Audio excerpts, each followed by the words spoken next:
안녕하세요. 개방형 클라우드 플랫폼 센터 이민규라고 합니다.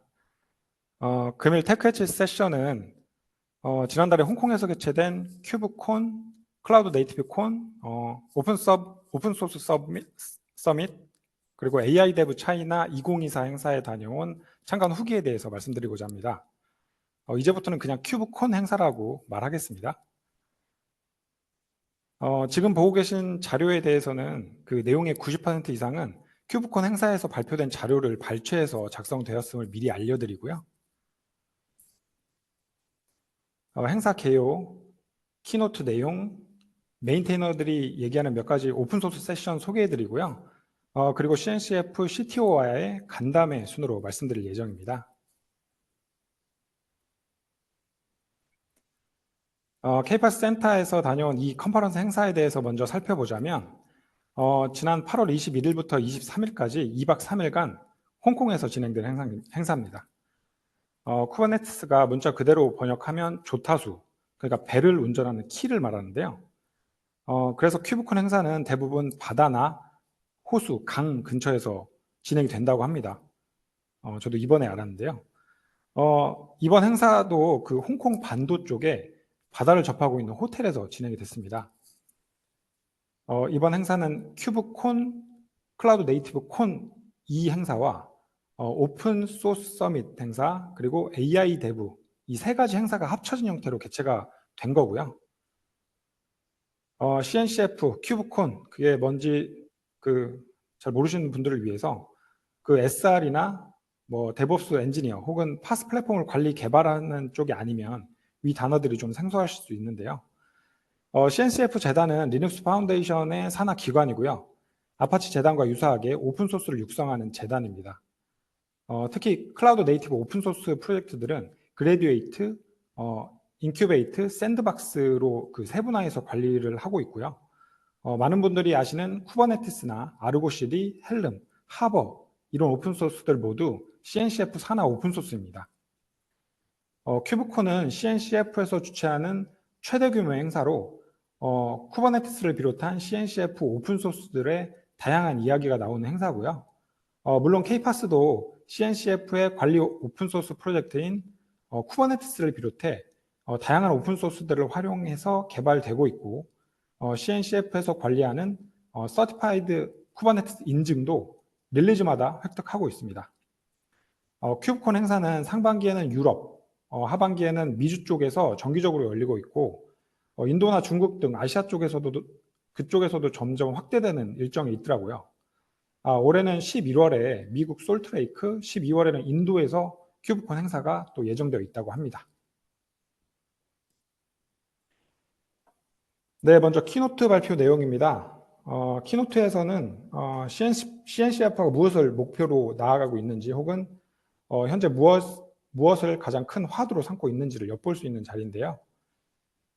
첫 번째 내용은 리눅스 재단의 익스큐티브 디렉터인 짐 잼린, 이분이 행사 첫째 날에 키노트에서 발표한 내용입니다.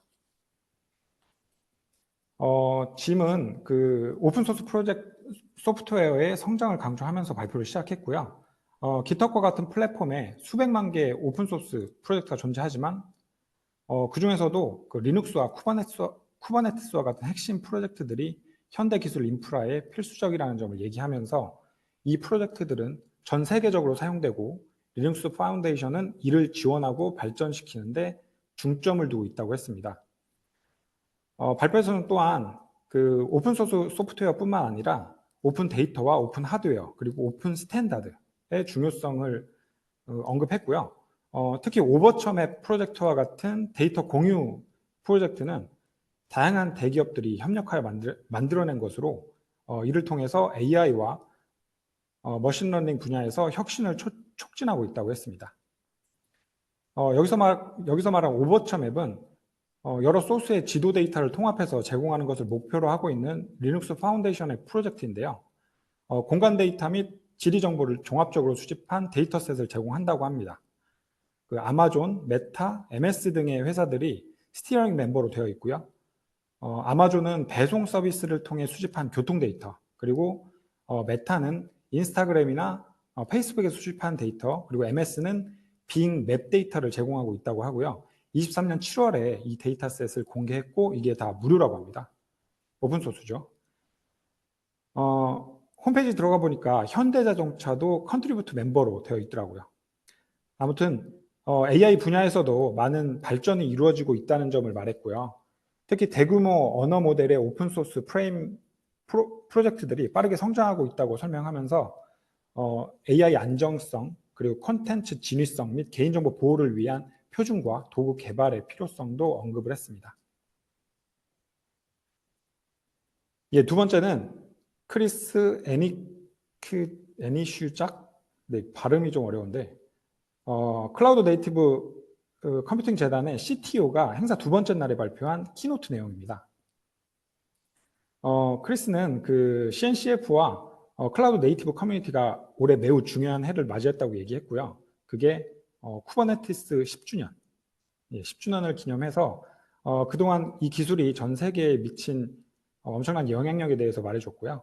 아무래도 홍콩에서 진행된 중국 행사다 보니까 중국에 대한 얘기를 많이 했는데요. 중국 커뮤니티와의 협력의 중요성을 강조하면서 지난 6년 동안 큐브콘이 중국에서 어떻게 성장했는지를 좀 자세하게 얘기하더라고요. 중국에서 5개 프로젝트가 40개 이상으로 늘어났다고 합니다. 그래서 정말 많은 참여를 이끌어냈다고 했고요. CNCF의 커뮤니티는 이제 글로벌하게 확장돼서 다양한 컨트리뷰터들이 참여하고 있고, 그 중국은 CNCF 프로젝트에서 이제 두 번째로 큰 기여를 하고 있는 지역이면서 다양한 글로벌 참여가 오픈소스 커뮤니티 쪽에 건강함을 주고 있다. 그러니까 건강하다 이런 표현을 많이 썼습니다. 마지막으로 그 클라우드 네이티브 교육에 대한 CNCF의 투자를 강조했습니다. 많은 사람들이 쿠버네티스와 같은 핵심 기술에 익숙해졌지만 이제는 아르고나 백스테이지와 같은 새로운 오픈소스에 대한 교육과 인증이 필요하다는 피드백을 많이 받고 있다고 해요. 이스티오 인증시험 이런 게 있는데 그런 거와 같이 아르고나 백스테이지와 같은 툴에 대한 인증시험도 도입될 예정인 것 같습니다. 이를 위해 CNCF는 더 많은 교육 프로그램과 인증을 제공하려고 하고 있고 중국 최초의 CNCF 교육 앰버서더도 탄생했다고 얘기를 하더라고요. 자, 다음으로는 클라우드 네이티브와 클라우드를 위한 오픈소스라는 소제목으로 말씀드리고자 하는 내용입니다. 행사에서 각 프로젝트의 메인테이너들이 나와서 자신들의 프로젝트를 활용하는 방법이라던가 앞으로 어떻게 발전될 것인지를 얘기해주는 세션이었습니다. 오픈소스이기 때문에 컨트리뷰트가 잘 이루어지고 있다라면서 우리 프로젝트는 건강하다. 뭐 이런 내용들이 앞쪽에 많이 이야기되고 시작을 하더라고요. 케이파스에서 적용이 되어 있거나 관심을 가지고 저희가 보고 있었던 프로젝트 위주로 몇 가지를 추려서 말씀드리겠습니다.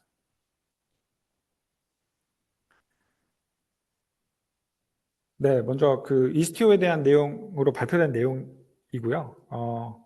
그 이스티오는 여전히 많은 기업들이 사용하고 그 많은 사람들이 기여를 하고 있는 프로젝트고 PR 현황을 보여주면서 그 지금 건강한 프로젝트면서 지금 PR에 대한 처리 시간도 짧아지고 있다고 얘기를 하고 있습니다.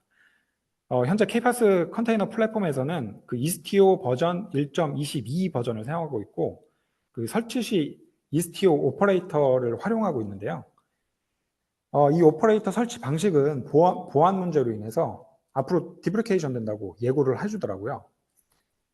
CLI나 헬름을 이용해서 설치를 해야 한다는 것이고 그래서 케이파스도 그 업데이트 준비 예정에 있습니다. 그 다음으로는 서비스 메시 기술에 대한 미래를 다뤘습니다. 이 세션의 제목이죠. 현재 서비스 메시에서 사용되는 두 가지 주요 모델, 즉 사이드카 기반과 사이드카 없는 모델, 앰비언트 모드라고 하죠. 이 두 가지 비교가 핵심이었습니다. 사이드카 모델은 이스티오와 같은 그 기존의 서비스 메시 구조에서 널리 사용되고 그 안정적인 기능을 제공하지만 각 파드의 프록시의 기능을 위한 별도의 파드가 한 개씩 더 배포가 되기 때문에 컨테이너죠. 컨테이너가 하나씩 더 그 파드에 배포가 되기 때문에 리소스 사용량이 많습니다. 반면에 사이드카 없는 모델, 즉 앰비언트 모드는 리소스 사용량을 줄이고 성능을 개선할 여지가 많다고 얘기를 하고요. 그러나 이 모델은 아직 발전 중에 있는 상태라고 하고 사이드카 모델에 비해 기능이 현재까지는 제한적이라고 합니다. 발표에서는 이러한 두 모델의 장점을 설명하면서 각 운영 환경에 맞는 모델을 선택해서 사용하길 권장했고요. 또한 사이드카 모델과 사이드카 없는 모델이 동일한 클러스터에서 혼용될 수 있는 가능성도 제시되었지만 현재로서는 업그레이드 과정에서 어려움이 존재하기에 권장되지 않는다고 합니다. 그리고 Q&A 시간에 업그레이드가 아니라 처음부터 혼용해서 구축했을 때 이게 가능하다는 질문도 나왔는데 발표자는 부정적으로 얘기하더라고요. 아무튼 앰비언트 모드가 좀 더 발전된 이후에는 그 이후에 멀티클라우드 배포 방식을 K-PaaS에도 적용해 볼 수 있을 것 같다는 생각도 했습니다. 예, 다음 주제는 컨테이너 D에 대해 말씀드리려고 합니다. K-PaaS에서는 컨테이너 런타임을 현재 CRI-5를 사용하고 있습니다. 쿠버네티스에서 도커 지원 중단 이후에 CRI-5와 파드맨을 이용해서 배포판을 릴리즈하고 있는데요. 이번 행사에서 관련 내용을 살펴보니까 시장 점유율 측면에서 컨테이너 D가 압도적으로 사용량이 많더라고요. 지금 장표에서 보시는 바와 같이. 그래서 유심히 살펴본 항목 중에 한 가지 오픈소스고요. CRI-5와 컨테이너 D에 대한 비교하는 내용을 제가 추가로 넣었는데 이건 뒤에서 좀 살펴보겠습니다. 먼저 컨테이너 D의 점유율을 살펴보면 지난 2년 동안 사용률이 크게 증가하는 것을 볼 수 있습니다. CNCF 연례 조사에 따르면 2023년 기준으로 컨테이너 D의 시장 점유율은 68%에서 74%로 증가했고 운영 환경에서 컨테이너 D를 사용하는 기업의 비율도 크게 증가했다고 합니다. 쿠버네티스에서 도커 지원이 중단된 이후로 많은 기업들이 컨테이너 D를 직접 사용하기 시작하면서 이러한 성장세가 좀 가속됐다고 분석하고 있는데요. 저는 그때 당시에 CRI-5로 선택을 했었죠. 또한 컨테이너 D 커뮤니티도 지속적으로 성장하고 있습니다. 미국, 중국, 인도, 프랑스 등이 주요 기여 국가로 꼽히고 코드 커밋뿐만 아니라 이슈를 제기하거나 커뮤니티에서 활동하는 사람의 수도 증가하고 있다고 합니다. 2023년 이후로 컨테이너 D는 새로운 메인테이너 추가됐고 현재 대부분의 클라우드 제공업체와 쿠버네티스 배포판에서 컨테이너 D를 지원하고 있습니다. 추가로 제가 국내 업체도 조사를 좀 해봤는데요. 국내 CSP 3사에서도 서비스가 가는 쿠버네티스 서비스 이쪽을 확인해 봤는데 모두 컨테이너 D를 기본 컨테이너 런타임으로 탑재를 하고 있더라고요. 네. 그리고 컨테이너 D의 기본 아키텍처를 간단히 설명하면 컨테이너 D는 플러그인 아키텍처를 채택하고 있어서 확장이 용이합니다. 이를 통해서 다양한 스냅셔터랑 그리고 런타임을 지원하고 OCI 호환 런타임과 함께 작동할 수 있습니다. 여기서 OCI란 컨테이너 런타임과 이미지 관련 업계 개방형 표준을 만들기 위해서 2015년에 레드핫과 도커사 등이 여러 기업에서 같이 해서 만든 이후에 현재는 리눅스 파운데이션 산하의 오픈소스 단체입니다. 이것도. 당시에는 도커가 사실상의 컨테이너 표준이었지만 도커가 아닌 컨테이너 표준을 만들고자 이 단체가 설립되었고 2017년에 OCI 1.0이 발표되면서 발전해 왔고요. 현재 이 표준에 맞게 컨테이너 런타임이 만들어지고 활용되고 있습니다. 그리고 스냅셔터란 컨테이너 이미지와 파일 시스템 레이어를 관리하는 백엔드 스토리지 드라이버라고 보시면 됩니다. 런타임 클래스는 리눅스와 윈도우에서는 런시를 활용해서 컨테이너를 실행하고요. FreeBSD와 같은 그런 시스템에서는 실험적이지만 런J라는 걸 사용한다고 합니다. 그리고 또한 요즘 와즘이죠. 웹 어셈블리 워크로드를 실행하기 위해서 런와시도 지원한다고 합니다. 현재 지원되는 컨테이너 D 릴리즈는 1.6 그리고 1.7이고요. 1.6은 LTS 버전, 가장 많이 사용하고 있는 버전이고요. 안정된 버전. 그리고 1.7은 확장된 버전이라고 합니다. 확장 지원 릴리즈라고 하는데 또한 컨테이너 D 2.0 버전이 곧 출시 예정인데요. 현재 RC 단계에 있다고 합니다. 이 새로운 버전에서 몇 가지 호환성 문제 개선하는 부분이랑 그 주요 기능 업데이트가 포함될 예정이라고 하는데요. 그 예를 들면 새로운 샌드박스 API나 그리고 노드 수준에서 리소스 관리와 스케줄링 최적화를 위한 노드 리소스 인터페이스, 그 NRI 이런 기능들이 추가된다고 합니다. 이 NRI는 그 GPU 할당과 같은 특정 도메인 또는 벤더별 그 요구사항을 OCI 런타임 스펙에 쉽게 반영할 수 있도록 도와준다고 하는 기능이라고 합니다.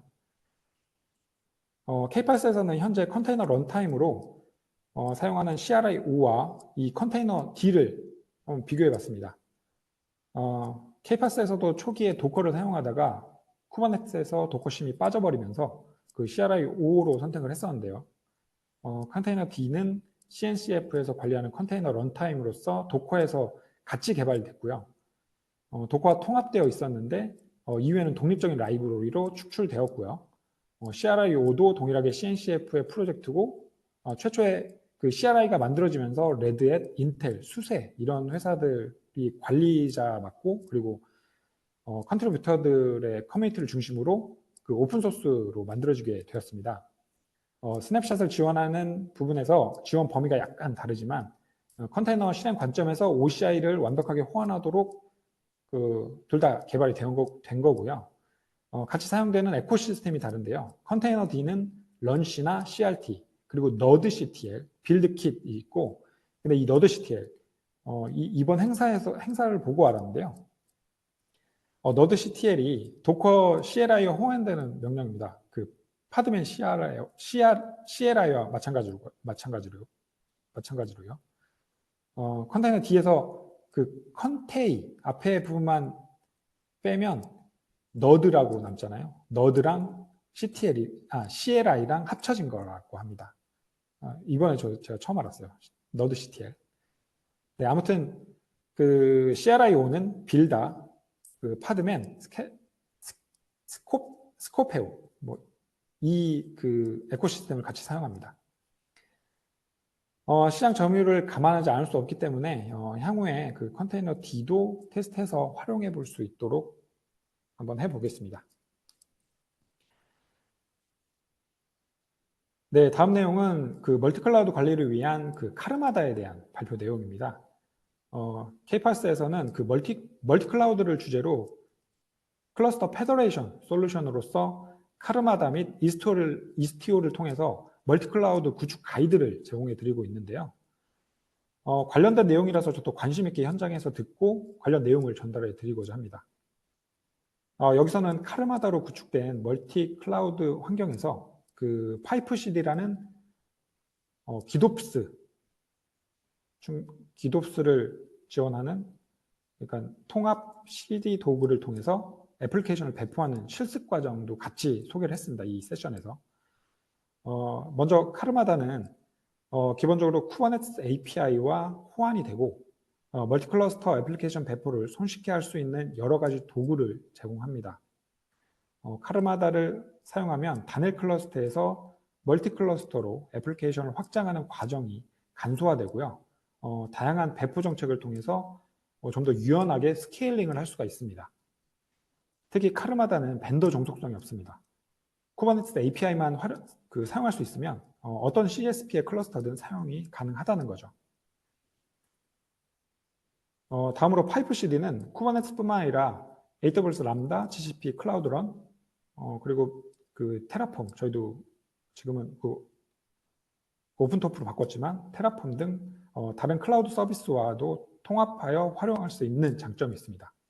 이는 그 단일 제어 인터페이스를 통해서 그 여러 클라우드 제공 업체와 그 다양한 클라우드 그 애플리케이션 플랫폼에서 배포를 일관되게 할 수 있습니다.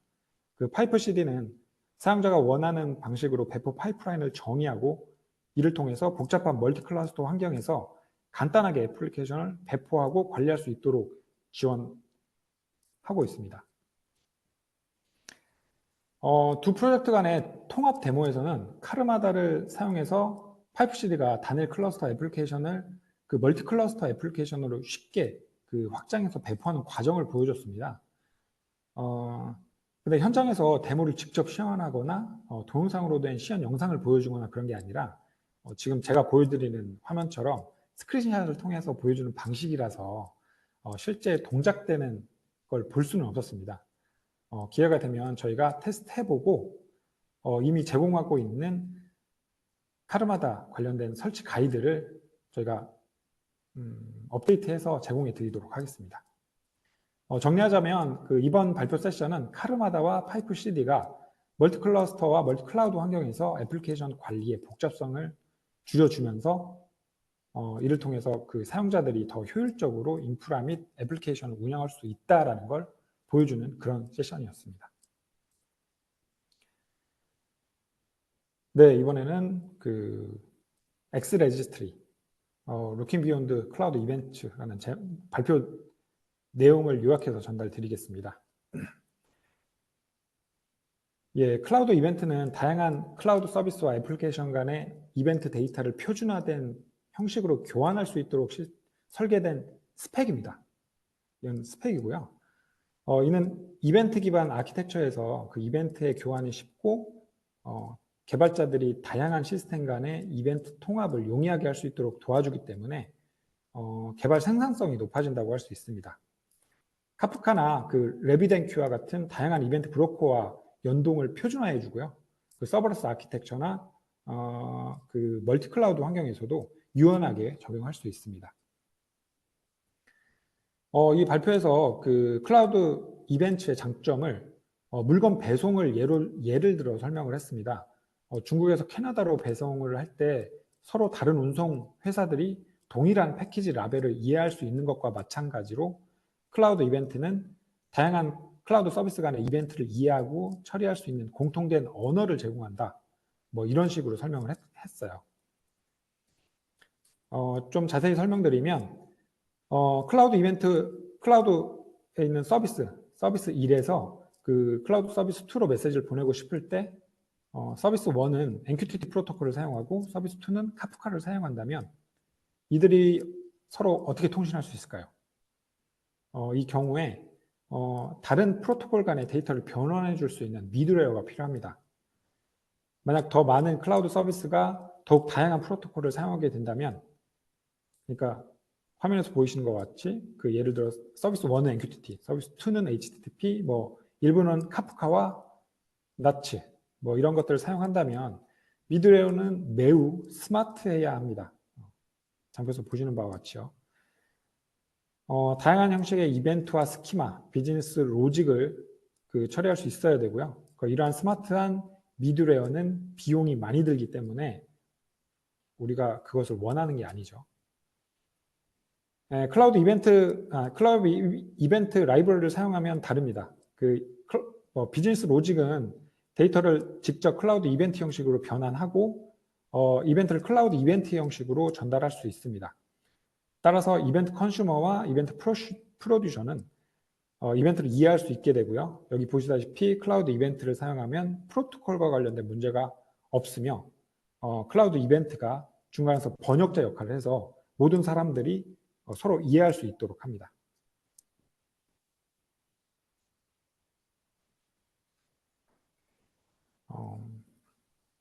네, 그 다음은 엑스레지스트리라는 새로운 프로젝트를 소개했습니다. 저도 원래 알지는 못하던 오픈소스였는데요. 엑스레지스트리는 클라우드 이벤트 커뮤니티의 다음 단계로 이벤트 정의, 스키마 관리, 그리고 엔드포인트 등록을 중앙에서 관리해 줄 수 있는 시스템이라고 합니다. 엑스레지스트리는 이벤트의 정의를 중앙에서 관리함으로써 각 이벤트가 어떤 형식으로 구성되어야 되고 또 어떤 엔드포인트로 전달되어야 하는지를 쉽게 알 수 있도록 해주는 겁니다. 예를 들어서 공장에서 상점으로 상품이 배송될 때 상품이 각 체크포인트를 통과할 때마다 알람을 보내야 되는데 이때 엑스레지스트리를 통해서 이런 알람 메시지의 형식과 전송할 위치를 자동으로 관리를 할 수가 있다고 합니다. 발표에서는 홍콩 공장에서 만들어진 물건을 토론토의 매장에서 주문했을 때 중간중간 체크포인트에 대한 알람을 어떻게 보내게 되는지를 예시로 들면서 엑스레지스트리를 설명을 했습니다. 엑스레지스트리는 클라우드 환경에서 이벤트를 관리하고 통합하는 데 필요한 다양한 기능을 제공하고 이를 통해서 개발자가 더 쉽게 이벤트를 정의하고 관리할 수 있도록 도와주는 그 확장된 그 오픈소스라고 보시면 되고요. 또한 엑스레지스트리 CLI라는 도구를 그 사용하면 이벤트 정의 파일을 기반으로 해서 코드를 자동으로 생성해주는 기능도 있다고 합니다. 그래서 제가 그 클라우드 이벤트 이 오픈소스 자체는 그 K8에서도 검토를 했었고 현재 CNCF의 그래듀에이트 프로젝트로 승인된 그 오픈소스 프로젝트라서 이 발표를 좀 관심 있게 본 거고요. 그래서 엑스레지스트리에 대해서 좀 찾아봤습니다. 그 엑스레지스트리는 2023년 4월에 클라우드 이벤트에서 분리된 독립된 프로젝트도 나왔고요. 근데 아직은 그 클라우드 이벤트의 영향을 많이 받고 있는 상태로서 그 GitHub에서도 릴리즈 데이터가 쌓여있지 않은 상태더라고요. 그 아직까지는요. 그래서 설치 방법이나 CLI 활용 방법에 대해서도 제가 GitHub를 찾아봤는데 이거 찾지를 못하겠더라고요. 신기술이다 보니까 엑스레지스트리는 조금 더 업데이트된 이후에 다시 한번 그 테스트를 시도해 보도록 하겠습니다. 네, 여기까지가 그 메인테이너들이 얘기하는 오픈소스들에 대한 세션들을 좀 살펴봤고요. 예, 다음 내용은 앞에서 기조연설 때 말씀을 드렸던 분이죠. 그 CNCF의 CTO인 크리스와 한국 참가자들의 간담회가 있었습니다. 해당 내용에서 나온 이야기들을 정리해서 말씀드릴 건데요. 참석자는 CNCF의 CTO 외에 CNCF의 제너럴 매니저인 프리앙카, 그리고 CNCF 중국 총괄 디렉터인 그 케이스 첸, 이분이 참석을 했고요. 사회는 CNCF 한국 디렉터이자 OCS 코리아 대표인 제리가 맡았습니다. 준비된 세미나장이 아닌 별도의 티룸, 객실과 같은 곳에서 진행이 되었고요. 약 15명, 16명 정도의 한국 참가자들이랑 그 50분 정도의 간담회를 가졌습니다. 이 간담회에서는 CNCF의 최신 기술 동향, 한국 커뮤니티의 역할, 그리고 그 오픈소스 기여와 관련된 이슈들에 대한 다양한 논의가 있었습니다. 편안한 분위기에서 웃으면서 대화가 오가는 간담회였는데요. 그 장표에서 보시는 바와 같이, 여기 지금 장표에서 보시는 바와 같이 대략 5개 주제에 대해서 그 얘기를 했습니다. 간단하게 살펴볼게요. 먼저 그 크리스가 그 클라우드 네이티브 인프라에서 AI 사용 사례가 증가하고 있고 그 CNCF는 이를 지원하기 위해서 다양한 프로젝트를 진행 중이라고 먼저 설명을 했습니다. 특히 큐브플로우와 K서버와 같은 그 프로젝트가 AI와 머신러닝 워크로드를 그 클라우드 환경에서 더 쉽게 관리할 수 있도록 돕고 있다고 얘기를 했고요.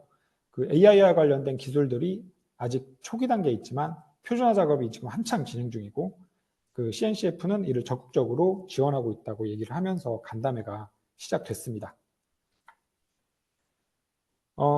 참가자가 질문한 내용 중에 첫 번째는 그 웹 어셈블리, 와즘이죠. 와즘의 그 발전 가능성에 대해서 그 물어봤습니다.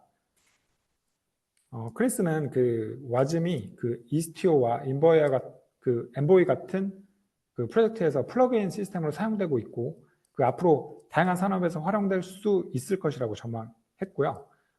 그런데 와즘이 발전되고는 있지만 그 광범위한 사용성을 위해서는 표준화된 컴포넌트 모델이 필요하다고 보고 있었습니다. 그리고 두 번째, 그 GPU 슬라이싱 기술의 미래와 그 이 기술이 대기업이 아닌 소규모 기업이나 일반 사용자들에게 어떤 이점이 있을지에 대한 생각을 좀 물었습니다. 이 질문에 대해서는 먼저 프리앙카가 GPU 슬라이싱 기술이 매우 유망하지만 그 현재로서는 기술적으로 복잡해서 일반적인 기업들이 쉽게 도입하기는 어려움이 있을 수 있다고 답변했고요. 그러나 이 기술이 성숙해지고 표준화가 이루어지면 더 많은 기업들이 이를 활용해서 비용 효율성을 높일 수 있을 것이라고 얘기를 했습니다. 덧붙여서 크리스는 그 GPU 슬라이싱 기술이 발전함에 따라서 클라우드 네이티브 환경에서 GPU 활용도가 더욱 높아질 것이라고 기대한다고 얘기했습니다. 다음은 그 공공 쪽에서 그 클라우드 네이티브 전환 사업을 하시는 분이 질문하셨는데요. 한국의 공공기관들이 클라우드 네이티브로 전환하려는 과정에서 그 겪고 있는 어려움에 대한 내용이었습니다.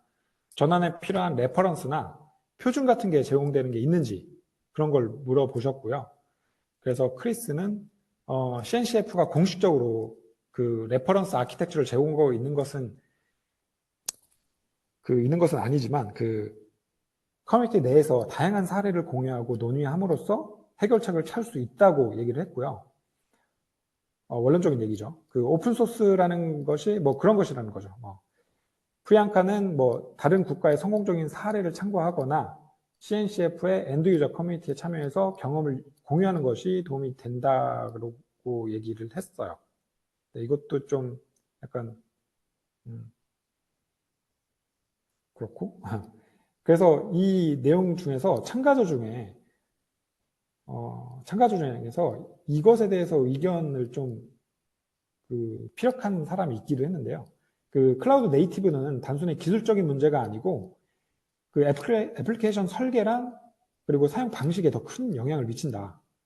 그 클라우드 네이티브 전환이라는 것이 단순히 컨테이너로 전환하는 것뿐만 아니라 기능을 분산시켜서 탄력적이고 업저빌러티, 관찰 가능하도록 설계를 해야 되는데 뭐 그 프로젝트 처음부터 그렇게 만든다면 그렇게 하겠지만 전환 사업이라고 한다면 이게 비용을 생각해서 기능을 합쳐버리는 경우가 많이 있을 거거든요. 예. 이 부분은 그 케이스 바이 케이라서 아무튼 원론적인 답변만 나온 것 같습니다. 네, 다음 내용은 그 일부 기업들이 오픈소스를 사용하기만 하고 기여하지 않는 경우에 대한 질문도 나왔습니다. 이에 대해서 프리앙카는 그 많은 기업들이 처음에는 오픈소스를 그 소비하는 데 그치지만 시간이 지나면 커뮤니티에 기여하는 중요성을 인식하게 된다고 얘기를 했습니다. CNCF는 이러한 기업들이 더 적극적으로 기여할 수 있도록 다양한 프로그램과 커뮤니티 활동을 제공하고 있고 이를 통해 기업들이 오픈소스 프로젝트에 참여하는 데 따른 이점을 더 잘 이해하도록 돕고 있다고 말했습니다. 크리스는 또 CNCF가 그 기업들이 오픈소스에 기여할 수 있는 환경을 조성하기 위해서 정책 및 법적 지원도 제공한다고 얘기를 했는데요. 뭐 제 개인적인 생각으로는 그 실제적으로는 그 오픈소스를 사용하는 인식의 전환이 필요할 것 같다는 생각을 좀 했습니다. 이 질문에 대해서. 네, 마지막으로 그 엔비디아가 리눅스 커널에 그 드라이버를 추가한 것처럼 하드웨어 중립적인 프로젝트가 있는지에 대해서 질문을 했습니다. 이에 대해서 CNCF의 모든 프로젝트가 기본적으로 다중 아키텍처랑 그 하드웨어 중립성을 지향한다고 답변했습니다. 또한 엔비디아와 같은 하드웨어 벤더들이 오픈소스 커뮤니티와 협력해서 표준화된 스펙과 규격을 만드는 것도 중요하다고 얘기했고요. 또 트라이톤 프로젝트와 같은 오픈소스 프로젝트가 이런 방향에서 의미 있는 시도를 하고 있다고 얘기했는데 저 처음 듣는 그 프로젝트라서 트라이톤이 뭘까라고 찾아봤는데 트라이톤 프로젝트는 엔비디아가 중심이 된 오픈소스 프로젝트고요. 트라이톤 인퍼런스 서버라는 이름으로 GitHub에 공개가 되어 있습니다. 서버나 엣지 디바이스에서 다양한 AI 모델을 관리하고 배포하여 추론할 수 있는 기능을 지원한다고 합니다. 이외에도 한국의 리더가 이제 생겼기 때문에 그 CNCF에 제안할 이슈나 기업이나 개인이 그 오픈소스 기여에 대해 그 문의할 일이 있으면 한국의 그 CNCF 리더인 그 제리에게 해주면 앞으로 중국이 6년 사이에 이렇게 CNCF의 오픈소스 관련해서 비약적인 발전을 보인 것과 같이 그 한국도 오픈소스 관련된 많은 발전이 있을 것이라고 얘기를 했습니다. 참 제가 그 얼마 전에 쿠버네티스 커뮤니티 데이 행사, KCD 행사, 지금 이름이 조금 그 클라우드 네이티브 뭐 이렇게 바뀌었는데 그 행사를 참관하고 왔었거든요. 거기에서 OPA 회원사이기도 한 넷록스에서 그 록스 LB라고 하는 한국에서 개발한 오픈소스가 그 CNCF의 샌드박스 프로젝트로 승인된 내용을 확인했습니다. 8월에 신청을 해가지고 최근에 승인된 것으로 확인을 했는데요. 이걸 첫 번째 단추로 해서 우리나라에서 기원한 오픈소스 프로젝트도 많아졌으면 좋겠습니다. 제가 알기로는 첫 번째 한국산 CNCF 프로젝트입니다. 뭐 이 간담회를 정리하자면 아무튼 이 간담회를 통해서 한국 커뮤니티가 클라우드 네이티브 기술 도입과 발전에 있어서 중요한 역할을 할 수 있다는 점을 좀 알 수 있었고요. CNCF는 한국 커뮤니티와의 협력을 더욱 강화하고 필요한 지원을 아끼지 않을 것이라고 약속을 했습니다. 네, 마지막으로 행사 참여 소감에 대해서 말씀드리겠습니다. 큐콘 2024 차이나에 참석하면서 얻은 가장 큰 경험은 오픈소스와 클라우드 네이티브 기술이 얼마나 빠르게 발전하고 있는지 제가 현장에서 직접 체감할 수 있었다는 점입니다. 제가 해외 이 컨퍼런스 행사를 처음 가본 거거든요. 참 좋더라고요. 키노트에서 짐 젠린이죠. 그분이 얘기한 것처럼 오픈소스는 이제 단순한 코드 공유를 넘어서 전 세계 기술 인프라의 필수 요소로 자리 잡았고 AI와 같은 최첨단 기술 분야에서도 중요한 역할을 하고 있다라고 했습니다. 이러한 흐름을 현장에서 프로젝트의 메인테이너들이 발표하는 걸 직접 봐보니까 오픈소스의 가치를 좀 새삼 실감할 수 있었습니다.